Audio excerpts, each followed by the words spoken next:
धरण पाणलोट क्षेत्रात सुरू असलेल्या संततधार पावसामुळे पंचगंगा नदीच्या पाणी पातळीत झपाट्याने वाढ झाली होती। सध्या इचलकरंजी येथील पंचगंगा नदीची पाणी पातळी 57 फूट इतकी नोंदविण्यात आली असून 1.5 फुटाने नदीची पाणी पातळी घटली आहे। इशारा पातळी 68 फूट तर धोका पातळी 71 फूट असल्याने प्रशासन परिस्थितीवर बारकाईने लक्ष ठेवून आहे। शुक्रवारी पंचगंगा नदीची पाणी पातळी स्थिर होती। संभाव्य पूरस्थिती लक्षात घेऊन प्रशासनाने खबरदारीचा उपाय म्हणून पंचगंगा नदीवरील लहान पूल वाहतुकीसाठी बंद केला आहे। पुलाच्या दोन्ही बाजूंना प्रतिबंधक बॅरिकेड्स उभारण्यात आले असून नागरिकांनी बंद पुलावरून जाण्याचा प्रयत्न करू नये असे आवाहन करण्यात आले आहे। महापालिकेच्या वतीने आपत्ती व्यवस्थापन पथक आणि अग्निशमन दल घटनास्थळी तैनात करण्यात आले असून नदीकाठच्या परिसरावर सातत्याने नजर ठेवली जात आहे।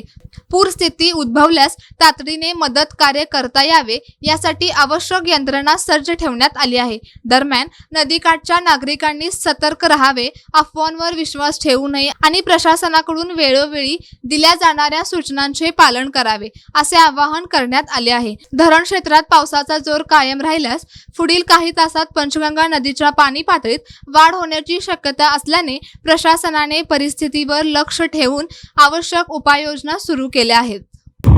गेले 2 ते 3 दिवसापासून धरण क्षेत्रामध्ये मुसळधार पाऊस चालू आहे। त्यामुळे राधानगरीचे 2 दरवाजे ओपन झालेले आहेत।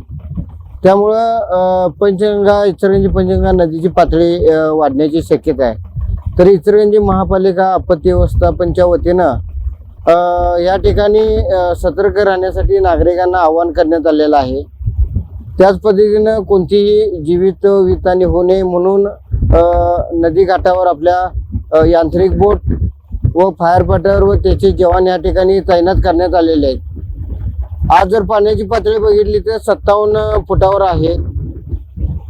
2 दिवसापूर्वी जवळजवळ 2 फुटाने वाढ होती, पण आता पावसाचं जरा थोडं कमी झाल्यामुळे पाण्याची पातळी कमी आहे। जर असा पाऊस राहिला आणि जर पूर परिस्थिती झाली तर प्रशासनाने नागरिकांना राहण्याची छावण्याची व्यवस्था करण्यात आलेली आहे। जनावरांच्या छावण्याची व्यवस्था करण्यात आलेली आहे आणि प्रशासनाने ह्या ठिकाणी त्यांची जेवणाची खाण्याची व जनावरांचा चारा हे सगळं व्यवस्था या ठिकाणी तैनात करण्यात आलेले आहेत।